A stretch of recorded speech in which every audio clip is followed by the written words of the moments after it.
আসসালামু আলাইকুম। কুয়াকাটা বাংলাদেশের দক্ষিণ পশ্চিমাঞ্চলে অবস্থিত একটি সমুদ্র সৈকতের নাম, যা পর্যটকদের কাছে সাগরকন্যা নামেও পরিচিত, যেখানে সাগর পাড়ে দাঁড়িয়ে একসাথে সূর্যোদয় ও সূর্যাস্ত দুটোই উপভোগ করা যায়। যেখানে আপনি খুঁজে পাবেন সাগর, আকাশ, ঝাউবন, ঝিনুক, লাল কাঁকড়া, সব মিলেমিশে যেন একাকার হয়ে গেছে একসাথে।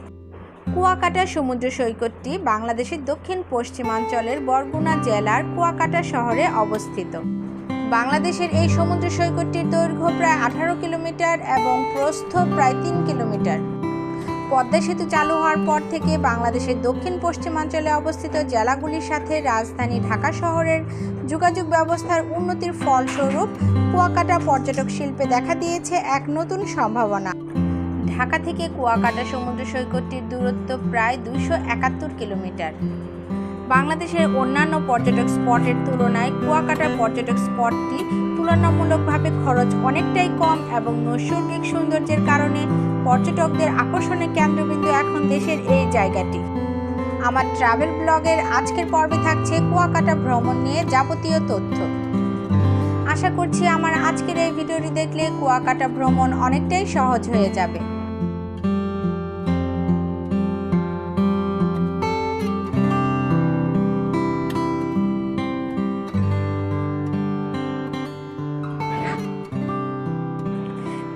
জুন 2023 আমাদের কুয়াকাটার উদ্দেশ্যে যাত্রা শুরু হয় ঢাকার মিরপুর থেকে।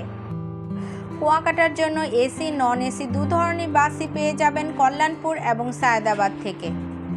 এসি বাসের ভাড়া 1100 থেকে 1500 টাকার মধ্যে এবং নন এসি বাসের ভাড়া 650 থেকে 900 টাকার মধ্যে।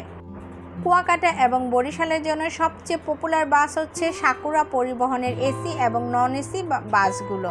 এছাড়াও রয়েছে গ্রিন লাইন, শ্যামলী সহ সকল ব্র্যান্ডের বাস।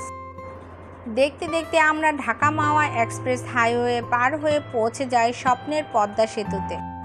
আর নির্ধারিত টোল দিয়ে আমাদের গাড়ি উঠতে শুরু করে স্বপ্নের পদ্মা সেতুতে। এই সেতুটির দৈর্ঘ্য প্রায় 6.15 কিলোমিটার এবং এই সেতুটি রাজধানী ঢাকার সাথে যুক্ত করেছে দেশের দক্ষিণ পশ্চিমাঞ্চলের প্রায় 21টি জেলাকে। তাই কুয়াকাটা সমুদ্র সৈকতটি পর্যটকদের কাছে ব্যাপক জনপ্রিয় হয়ে উঠছে। সব কিছু ঠিকঠাক থাকলে আমরা রাত 11টা থেকে 12টা নাগাদ পৌঁছে যাব কুয়াকাটা শহরে।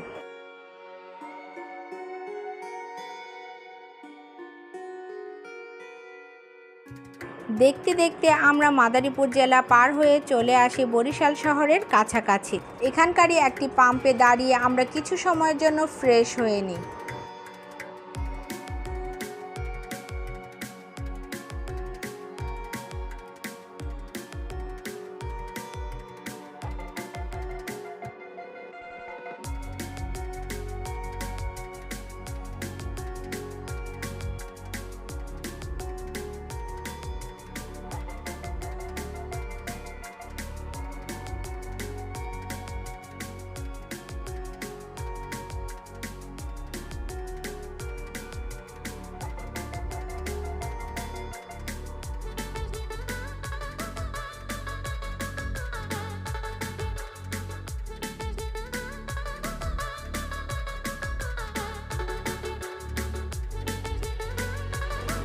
রাতের বরিশাল শহরটিকে দেখতে অসাধারণ লাগছিল। এখান থেকে আমরা রাতের ডিনার সেরে নিই।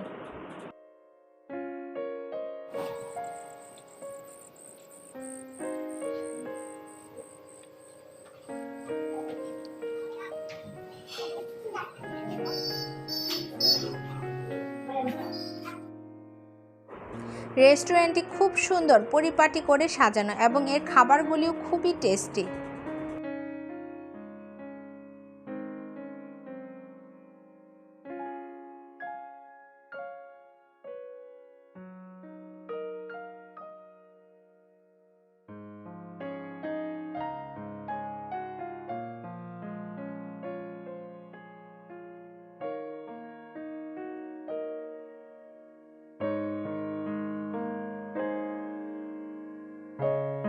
রাত 11:30 থেকে 12টা নাগাদ আমরা পৌঁছে যাই কুয়াকাটা শহরে।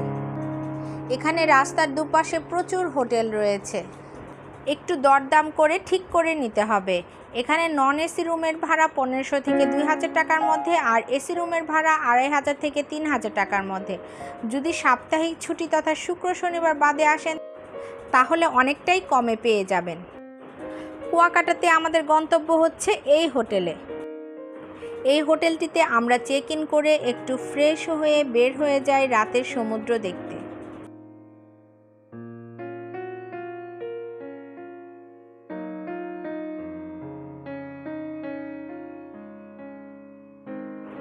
কুয়াকাটাতে আমাদের হোটেলটির নাম ছিল হোটেল দি বনানী প্যালেস, যার অবস্থান একদম মেন রোডের ওপরে। এই হোটেলটির নন এসি রুমের ভাড়া 1500 থেকে 1800 টাকার মধ্যে এবং এসি রুমের ভাড়া 2500 থেকে 3000 টাকার মধ্যে পেয়ে যাবেন।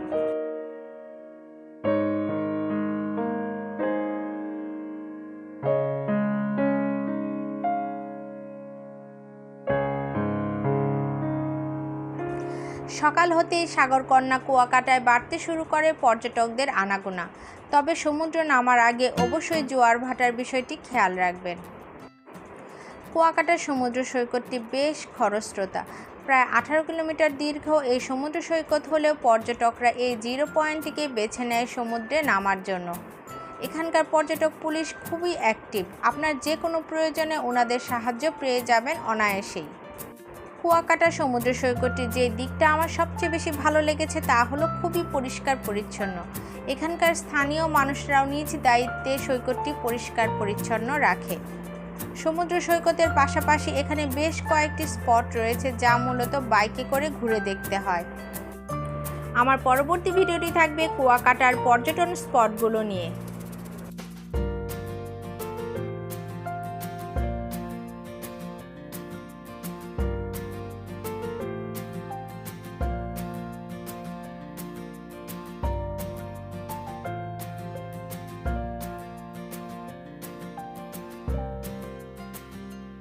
যারা আমার চ্যানেলটি এখনও সাবস্ক্রাইব করেননি প্লিজ সাবস্ক্রাইব করে পাশেই থাকবেন।